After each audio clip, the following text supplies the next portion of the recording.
Hello guys, and welcome to a new Steel Division video today by me, Vulcan. Today I have for you game 1 out of 2 games between Yurilove and TheKnifeGuy in round 3 of the second European tournament. Today we are going to be seeing Cheux, and on the allied side Yurilove has chosen the Guards Armoured, and on the Axis side TheKnifeGuy is using the 116th Panzer.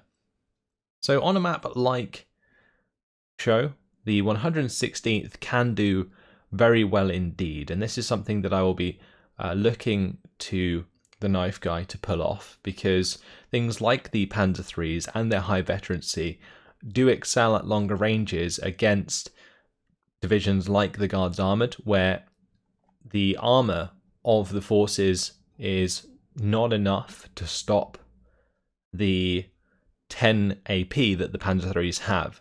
So what I mean by that is, with the British divisions specifically, Cromwell 7s, or Cromwell 5s, sorry, they have 7 front armour and they have 11 AP. And yes, the AP is more than enough to penetrate a Panzer III, but they don't share the same veterancy that a Panzer III has in this case. So a 3-star Panzer III with 10 AP and 7 armour versus an unvetted Cromwell 5 with 11 AP and 7 armour, I would say the sort of engagements generally fall in favour of the 116th. So that is something that TheKnifeGuy can try and exploit. The only trouble comes when a Cromwell 7 is used, and that is how Yurilove can definitely get rid of a lot of the aggression from TheKnifeGuy in the early game.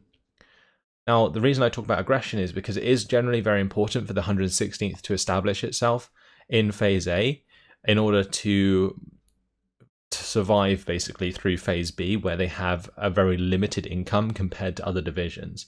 You can see the jump from like 80 points in Phase A to 125 points in Phase B for the Guards Armoured, whereas the 116th goes from 90 to 100, and that is not a very big difference at all, and is something that Yurilove can definitely exploit if a strong Phase A is pulled off.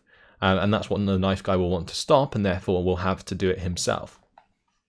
Let's have a look at some of these units going down anyway. On the side of the TheKnifeGuy, we see a Panzer IIIM on the top side. That's going to be accompanied by the 251 and a 258 with the 232, the Spätrupp, in that half track.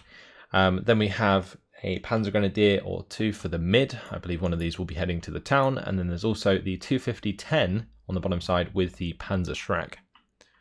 Over on the side of Yurilove, on the top side we do see the Cromwell 7. There is going to be an accompanying Dingo with the rifles there, and also some recon. Further down, a couple units of infantry, motorised rifles for the mid, motorised rifles for the town, 2 units of motorised rifles heading towards the town with the motorised rifle leader, and this motorised rifles will probably be heading to the very bottom side. So an abundance of motorised rifles used at the start here. I would have expected to see more rifles than motorised rifles, but each to their own, I guess.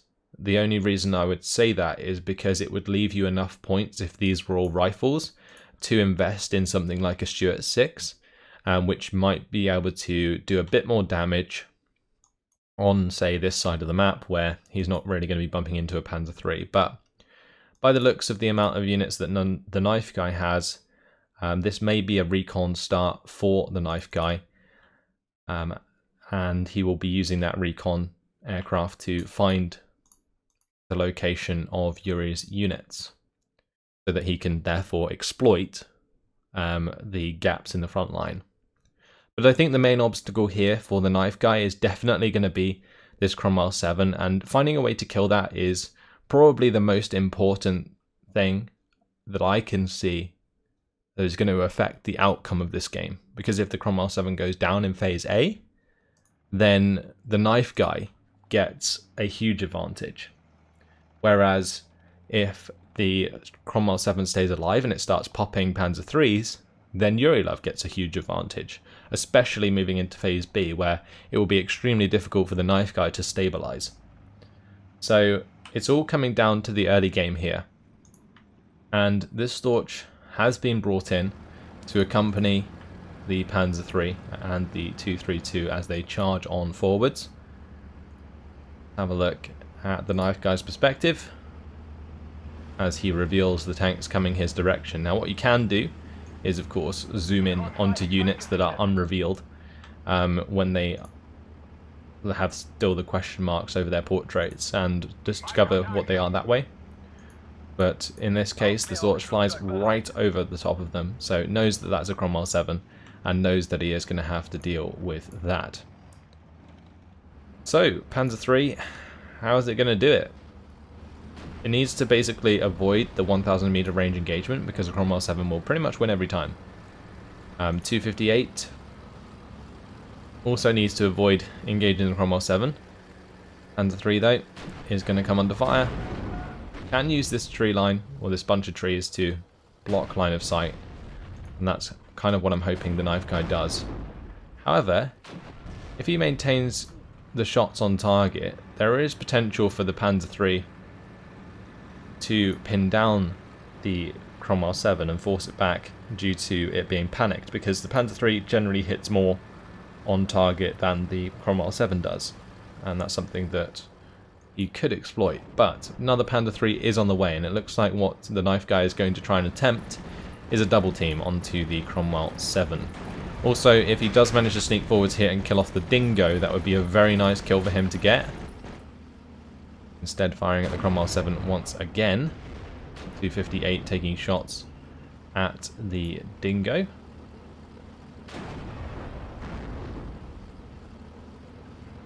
Plenty of shots taken at the Cromwell 7. Personally, I probably would have focused on the Dingo, because taking away that extra little bit of veterancy from the Cromwell 7 makes the engagements with the Panzer III so much better. Now on the top side there is going to be a Cromwell 4 accompanying the Cromwell 7. The Cromwell 4 is a lot more vulnerable to a Panzer III than a Cromwell 7 is. But that's a crew knockout. Nice critical there actually from the Panzer III. Very low chance. I don't think the Panzer III even can penetrate the Cromwell 7 in the front armour, but can definitely cause criticals, and that's exactly what happened there. The Cromwell 4 now engaging the 258 as well. Meanwhile on this bottom side, well, this town's just been completely taken over by Yuri, which is to be expected. There was only one unit of Panzer Grenadiers in the way, so multiple units of motorised rifles should win there. But now it's 2 units of Panzer 30 or Panzer 3Ms against a Cromwell 4, and they both have 3-star veterancy. This is a very scary combination. Look at these bad boys. Absolutely awesome. Charging on forwards here. These Cromwells are definitely suffering. Looks like Yuri is going to be investing in an AT gun now as well. Now the AT gun will have to unload in due time. Otherwise it will probably get one shot before it unloads. But an interesting engagement for sure between these two players. Both of them having to dance backwards and forwards with their vehicles, with their tanks here. Well, there goes the speed troop. The recon on the side of Yuri lived to fight another day, whilst the Knife Guys do fall down. 258 already trying to fire position towards the M1 gun, or 6-pounder, to stop that from doing any damage, but the 258 does go down, but the 6-pounder was pinned, so that is very, very important. Now the Panzer IIIs are engaging the Cromwell 4. Both of these do have the penetration to kill a Cromwell 4. That is what they are looking for.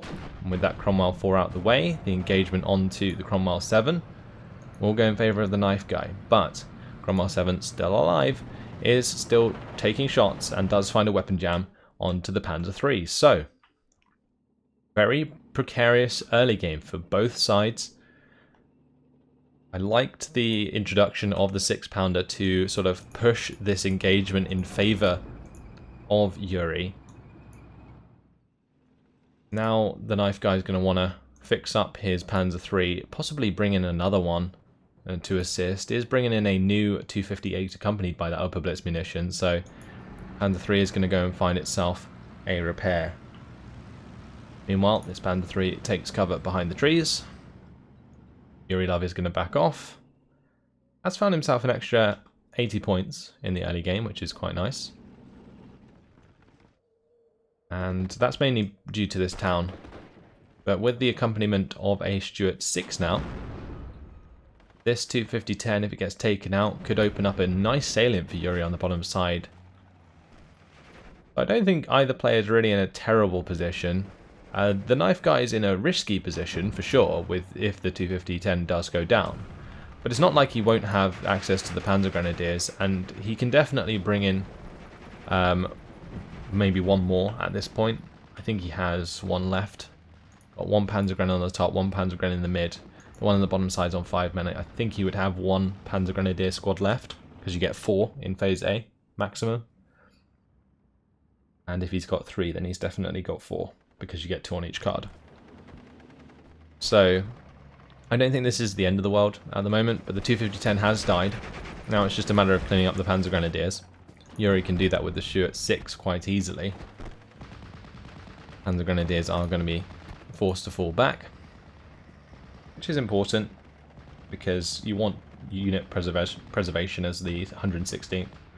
There's one very important thing that you have to do with the 116th is just have that unit preservation mindset to keep your Panzer Grenadiers alive, regardless of whether or not they could make ground. You've really got to leave the ground to be made by your vehicles rather than your infantry as the 116th, which is why it is such a difficult division to play, because usually you would have the infantry go first, and losing a unit of infantry is not the end of the world. A nice surrender there by that half-track. Runs down the Panzer Grenadiers, opens up the salient on the bottom side as the 250-10 goes down.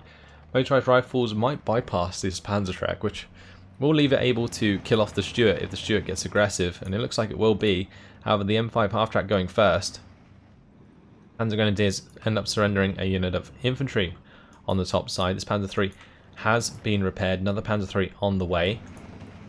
Panzer track does find the kill onto the Stuart 6. That is very important indeed, because now a couple of units of the knife guy could definitely prevent this from being any more of a salient. Like one Panzer 3 killing off these half tracks, for example, could make things very difficult for Yurilove to continue this push, but so far has made a lot of ground. AT gun and MG on their way. This is a huge build-up of forces on the top side. Another Panzer 3 is on its way, and that's going to be accompanying the already beaten up Panzer 3, as well as the still fresh one. And then it's going to be 3 versus 2. Knife guy going for this engagement now, looking for the shot onto that universal carrier, getting that out of the way, and now looking for the engagement onto the Cromwell 4. So the Cromwell 4 will definitely be the priority here. Taking that out is very important. Oh, this 232 though, that needs to be careful. It can't get too aggressive. It has gone down. It removes veterancy from all 3 of these Panzer 3s, which is a huge difference. 258 going to take the time to engage the 6-pounder though. Does get taken out. Once again, the knife guy gets forced back. Tempest also coming in to take down the Storch, which does crash into the 6-pounder, but doesn't quite pin it down. That could have ended up very bad indeed, but not quite. That's very amusing. Either way, this half-track finds itself cut off. Pack 38 has been brought in, so that may be able to deal with the Stuart 6, but Yuri's in such a good position right now. Broke through the 116th very nicely. Has been using these Cromwells to just about hold back any pushes from the Panzer 3s. A new 232 and 258 are on the way. Looks like the knife guy's going to be trying one more time. Pack 38. Can it find the kill onto the Stuart 6 before it gets pinned down? It cannot. Now the M5 half-track is just going to go and try and run that down.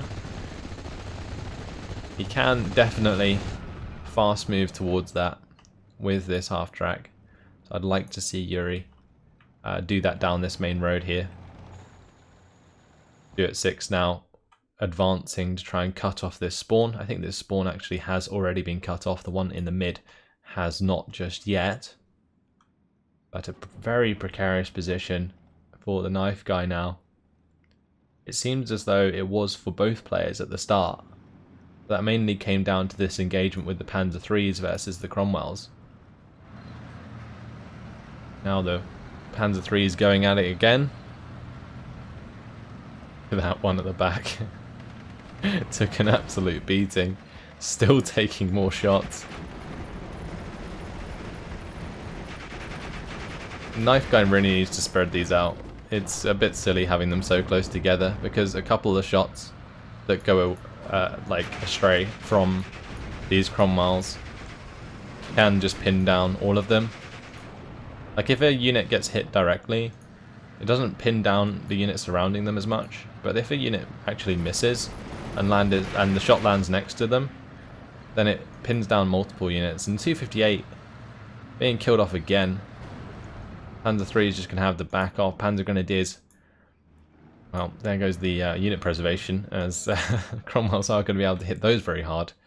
And yeah, it seems as though both of the land spawns on the bottom side have been captured. So far, Yuri has done enough. He's killed the Pak 38, or surrendered it at least. Stuart's now going to be getting line of sight onto the MG42. Motorized rifles still making ground on this bottom side. +3 for Yuri. This is a dominating performance, actually. These Cromwells have done just enough to hold back this top side. And what I find most amusing is that none of the tanks have actually died. Only the support vehicles have. So the 232s, the 258s. They've been replaced multiple times. Whereas these Panzer IIIs, the Cromwell 4 and the Cromwell 7, just haven't really been touched. The worst thing that happened to the tanks was the weapon jam. I am very surprised though to see that these Panzer IIIs did fail to kill this Cromwell 4 multiple times over. Especially with the amount of them that there were and how accurate they can be. But the TheKnifeGuy is just going to get super aggressive here by the looks of things. Push towards the mid, which is a little bit risky. You've got the motorized rifle squad here that can possibly hit a Piat, and if it does, then that will definitely slow down this push quite significantly. But Stuart 6, can it find the kill onto the Panzer III? No, it cannot. Panzer III, can it reply? No.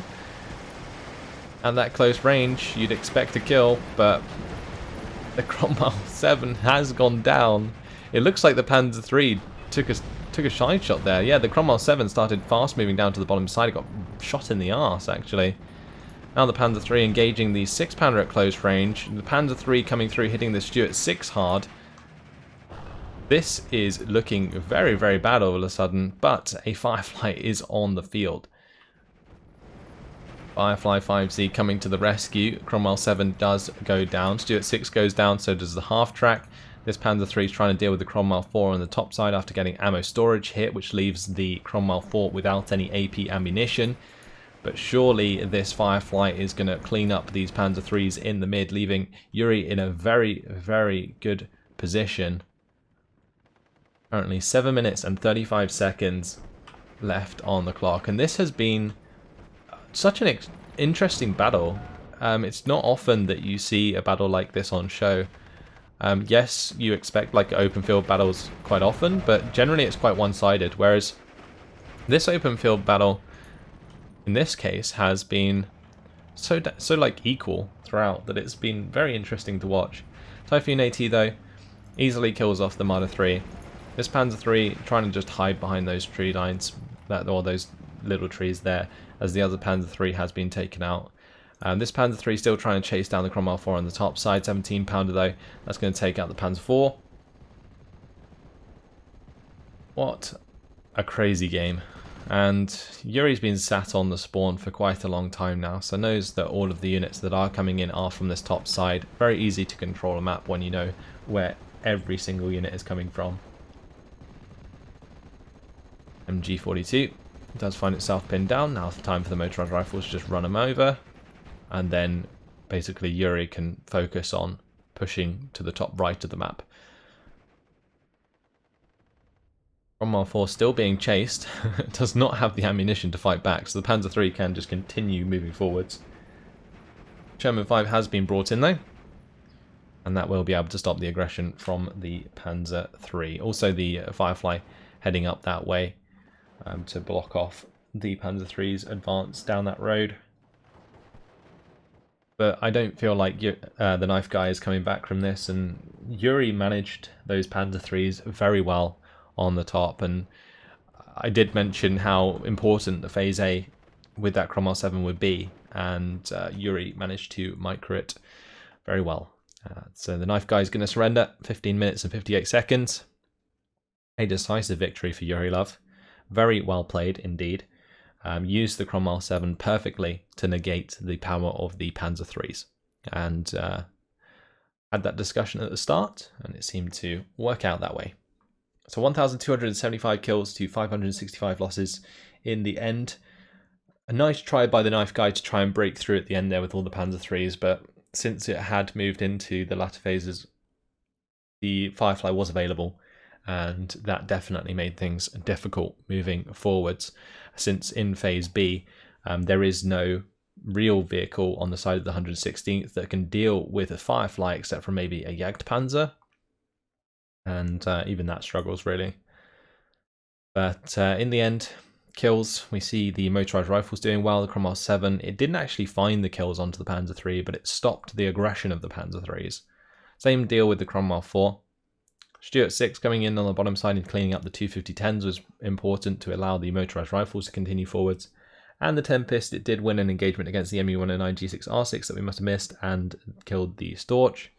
6-pounder took out two 258s. These were very important kills actually, because if the 258s had managed to kill the 6-pounder, then the Panzer III's would have had a much easier engagement against the Cromwells. So that was unfortunate for the Knife Guy, but I guess in the end you could just say that he should have microed them better and maybe fire positions short, even like more than necessary, so that if the 6-pounder was forced to move forwards to help out with the engagement with the Panzer III's, that he would have been kind of already fire positioning in the right place. So that's like the only way that I think the Knife Guy could have improved those engagements really. 17-pounder came in the mid, took out the Befehl Panzer IV, and the Firefly, of course, coming in and killing those Panzer III's. And the Typhoon AT there, of course, going to kill the Marder III. So nice use of that aircraft. In terms of losses, well, the Panzer III eventually got the rear shot onto the Cromwell 7, but that was just a pure mistake from Yuri at the end of the day. It didn't matter since the damage had already been done. The Firefly came onto the field and certainly started cleaning up, that's for sure. But in general, nice use of the Panzerwreck to kill the Stuarts on the bottom. But this Pak 38 just couldn't get the job done. And it seemed to just get run down in the end. That was the one that was trying to defend against the breakthrough of Yuri. Maybe with a little bit of veterancy it would have made a difference, but I think the 116th relies on the 232 so much for veterancy that there would have been a lack of it.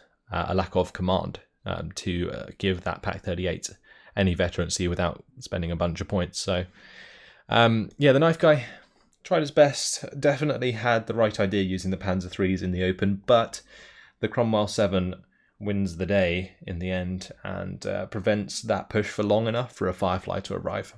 And that certainly sealed the deal, as well as that aggression on the bottom side. And there you have it. So an interesting first game between these two. I really enjoyed that. It was very decisive and fun to watch for sure. Now we're going to be seeing a second game between these two players. We'll have to see if the Knife Guy can bring one back against Yuri. But until then, that's all. Hopefully you guys have enjoyed it. Thanks for watching, and I'll see you in the next video. Goodbye.